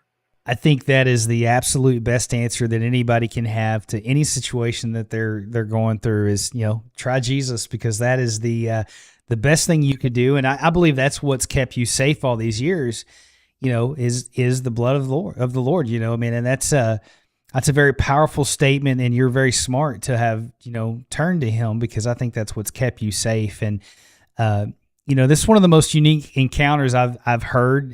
You know, I've heard several times that Dogman will follow you home and follow people, things like that. But for this thing to follow you everywhere, that's pretty incredible. Why don't you describe for our audience what this thing looked like? I know as a kid you probably didn't know anything about Dogman and thought it was a fox, but why don't you describe what it looked like?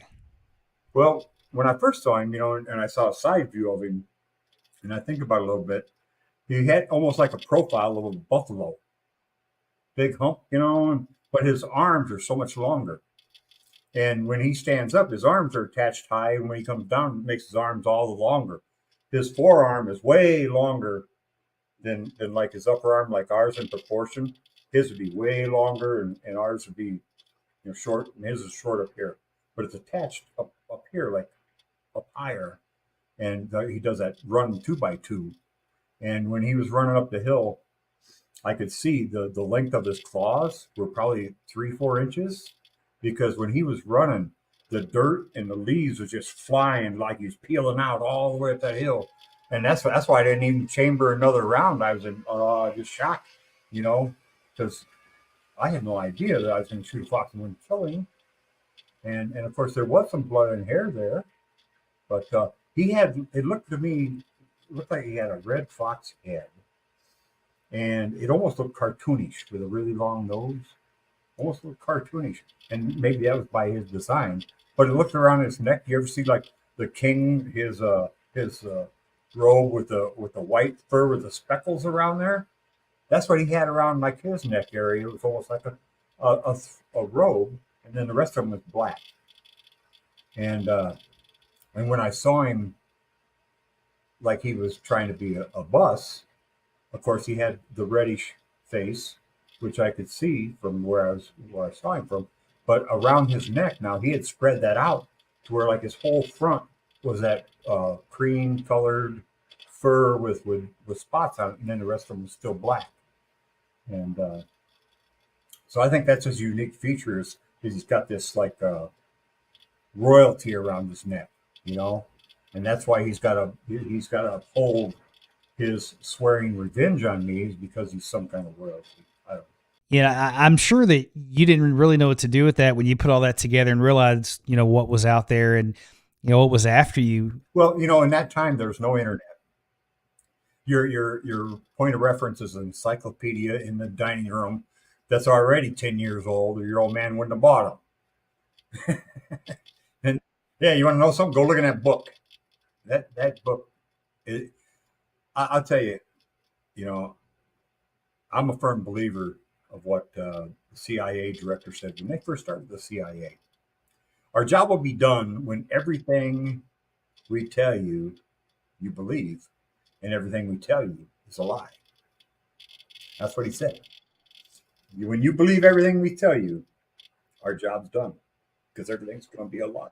And unfortunately, I think they've done a really good job because there's so many people walking around with their eyes closed and not really knowing that these things are out there and that they, they're real and people are seeing them and they're doing a lot of different strange stuff. I know you said it spoke to you the second time, I guess, years later when you saw it on the side of the highway. Did it sound like it was, obviously it wasn't good, but what did it sound like when the mind speak happens? What does it sound like? Well, when you think a thought like I think, and I just said in my head, I'm going to say this to Joshua, and the way you talk inside your head, the way you run thoughts, it's the same process, except the voice is different. And, and you learn whose voice is who. Because I know when Jesus speaks, and I know when Dogman speaks, and those are about the only two. I know this stuff is crazy, but think about it. We've been working on telepathy and the mind stuff and remote viewing, mind control. I can tell you some other time we'll talk offline. I'll tell you some stuff about mind control that'll solve a lot of mysteries for you. Because do you ever notice everybody in Washington's got a handler? Why do they have a handler? Can't they walk to the bathroom by themselves, or what's going on? Right? Everybody's got a handler. I'll tell you a story about that sometime. I definitely want to learn as much as I can and would love to hear that story. There's so much in God's universe that we don't understand. And I will tell you, once you get introduced to this world, whether it's an encounter or, just interested, it's a really deep rabbit hole and there doesn't seem to be a whole lot of answers. And I think that's by design. We're seeing things that maybe aren't supposed to be here. Or they're just kind of, we don't understand. But I know that you're really fortunate, Rick, to be sitting here telling this story. When was the first time that you told anybody, man? And how long did it take you to talk about it? Well, I was already down here when I figured put it all together, with the feelings and moving and, and all the crazy things I'd done throughout my life and the daredevil things I'd done, like having no fear of dying and because it was like a feeling of hopelessness inside you down deep. But, you got to put on this show for the rest of the world where, you're married and got kids and, like Joe Walsh says, you pick up the dog poop on Saturday and you mow. And, I mean, that kind of world. And then deep inside of me, I'm thinking, why am I here? Why am I here? And I could never figure it out. And there's not enough beer in the world to make it go away. And so when he showed himself to me as VW Bus, it came flooding in on me like, oh my God, that's why he's there. He's been everywhere. And he tells me little things. Oh, you remember this? You remember?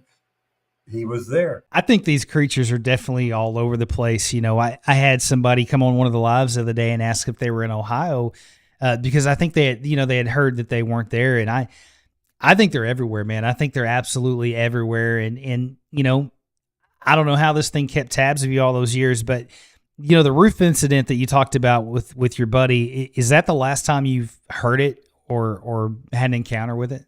That's the last time. That's been maybe a year now. But during this year time, I was sick for a while. See, here's what I think. I think he landed right above me on purpose because I think they have like that camera can see through walls and see the heat signature on the other side, they've got to have some incredible eyesight, because that's why we can't photograph them, because they see the infrared. They see the field of the infrared where the camera's covering. So they just walk around it, because it's not going to trigger the camera. So I think they do infrared, and I think they do color. I think they do black and white. I don't think they have a heat signature. I think they have it, but they don't know what it is exactly. They think it's just us glowing. But I think it's a heat signature vision they have as well. These things are got supernatural powers, and they're not made from God. I tell you that. I think these things are pure evil, and they're definitely not part of the good side of things, for sure. And they scare me way more than Bigfoot does, because I think Bigfoot, I think you can have lots of different opinions about that, but everybody that I've talked to that's had an encounter with Dogman, they walk away with the same experience of just fear, pure fear. And you brought up something earlier. You said that it told you that it jumped out at you because of the fear, wanted to scare you. And do you think they just live and thrive off of fear? You think that's something that they're made for? Yeah, he told me that until they get the okay to, he's following me around until he gets the okay from whoever on Heavenly High is going to give him the okay to take out a third of mankind. And they're going to be part of that, taking out a third of mankind. And he said, I'm going to be his first customer.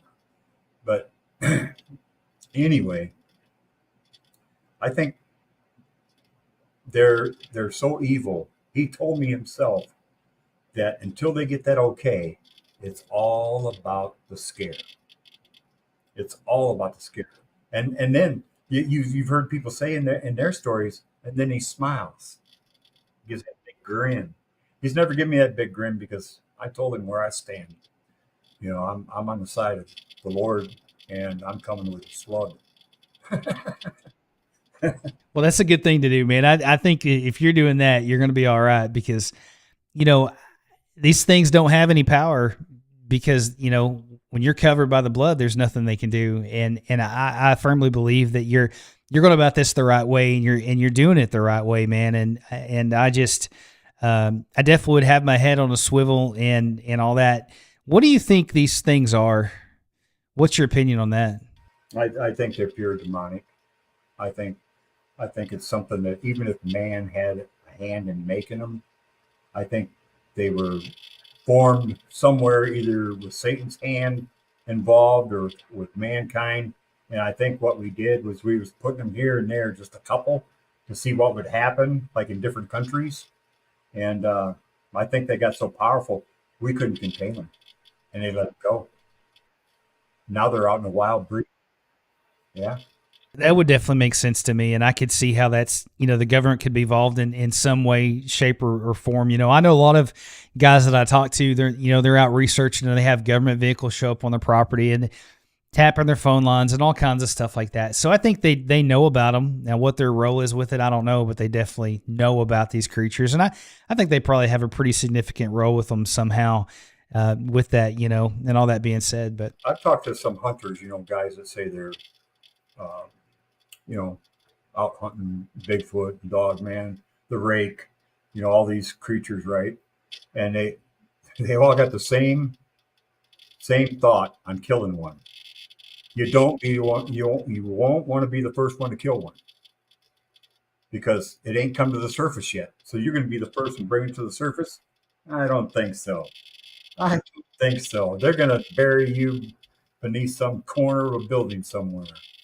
I mean, they're just not going to let you out. So what are you going to do? I think that's a good point, and that's kind of where we're at in this world. Is that I think that the evidence is there, but if you take that shot and you bring one of these things down, you try to bring it forward, I don't think you're going to be around very long. I just don't. If you're lucky enough to shoot one and make it out alive in that situation, because I think if you see one, there's another one really close by. And B, I think the government's going to take you out. That's just my opinion, because they don't want people knowing these things are out there. And, what would you say to somebody who does not believe in Bigfoot or Dogman or cryptids? What would you say to them? I would ask them, how's your relationship with Jesus Christ? They say, well, I don't have one. I said, that's a good place to start. You better get right with God because you never know the day he's coming. And look at all the things going on in our world right now. That's what makes that's what made me come on your show with this message, is because Jesus has told me the end's not for everybody. He said that, you got to get your message out there and give it to people who believe. Get the people off the fence. Because he said, anybody sitting on the fence when I come, he goes, I'm pushing them in with Satan. So just if you're on the fence, Jesus said there'll be no mercy this time. You're on the fence, you're done. So he's telling me, when I do meditation and prayer, he's telling me, get the message out. Which message? All messages. And I tell you, when I was a conspiracy theorist, I got tons of topics. And I don't want to do all those, but I do this Dogman thing. This is something that I would be derelict if I hadn't have told my son there's monsters in the woods. And of course, he don't believe me because him and his friends are out in the woods all the time. I said, okay, look at it this way, son. I said, just know that they're out there. I said, because when you guys are on Colorado doing your hiking and stuff, I said, you come around a bend in the trail and there's a 12-foot tall Bigfoot standing there. I said, you'll be the only one that don't pee your pants. I really hope you guys enjoyed this show tonight. Dogman is its own thing. I know there's a lot of different opinions out there about Bigfoot and what they are and how they act, but Dogman seems to have its own thing, and it seems to be just one thing. And I don't think that you can have a ton of different opinions about what these things are. They're just pure evil, and I don't believe they have good intentions. Sometimes people have Bigfoot encounters, and they're fine. They have a roadside crossing, and nothing happens. But with Dogman, they always walk away just engulfed in fear. And I think that there's a reason for that. But, I believe those guys were very fortunate to be here to share those encounters. I say that a lot, but I really mean it, especially with Dogman, because with something like that, it does not have good intentions, and they are very fortunate to be here. But I'm glad that you hung out with me tonight, and hopefully you watched all those episodes and you're still here at the end. If you are, let me know that you made it all the way to the end of this episode. Leave me a comment and just say made it to the end, so I know if you guys watched all this or not. But I appreciate the support. I hope you love this channel. I've got a lot of good interviews coming and a lot of different stuff in the pipeline. You do not want to miss it. Thanks for all the support. I want to give a shout out to all the members, just everybody who's out there and supports this channel. I couldn't do it without you guys, but you know what I'm going to say? It's the most important thing you can ever do. Stay prayed up. We'll see you in the next episode. Hey, just real quick before I go anywhere, I just want to shout out to all the members tonight. Rosie, Troy, Joe Bart, Adlin Morris, Honeybee, Shell Bell, Aubrey Everblessed, Steamboat, Ray Sting 12, CD, D. Chavez Custom. I won't butcher some of these names, but I appreciate you guys being here. Kimberly Morgan, Scott B., Angie Shelb, Maxine, Jake Edger. I think I said that right, Jake. Brenda Sinning, Robin Jenkins, Kimberly Compton, Mike. Looks like it's Mike Manny, Angie, Cena, Denise, Susan Whitsett, Wyatt. Sorry, dude, I didn't mean to mess your name up. Alexandria 85, Jess Goodman, Tamu Young, Alberto Santes, Nick, Maggie Johnson, Even Pickett, Jose Alvaredo, Laura Walker, D. Craigs, Tina, I'm gonna mess your last name up, Zaragazal, I'm sorry, Robert Carisso, Tahira Nolan, DQ, Thomas Sheehan, What's My Name? That's awesome. It's, Cryptic Chaos, Colonel Greasebag McQueen, you're awesome. Dana Gibson, Mandy Bartley, Michelle Powell, Bobby Yance, Barbara Mellon, Vicky Parker, Janet Kendall, Stephen, Anthony Swords, Tap Rad, Ashes Antics, Matthew Critchley, Renee Drew, Bigfoot Society, Wade Fisher Outdoors, what's up, buddy? Richie P, Lewis Hunt, Kim Anderson, Chris Catslaw, I'm sure I messed that up, Sawdust, Dennis Conroy, Janny the Wonder Woman, Taft the Wanderer, David Belcher, and my buddy Daniel Hamilton. Shout out to all you members. I just wanted to give you guys a quick shout out and say thanks for the support. We'll see you guys next episode.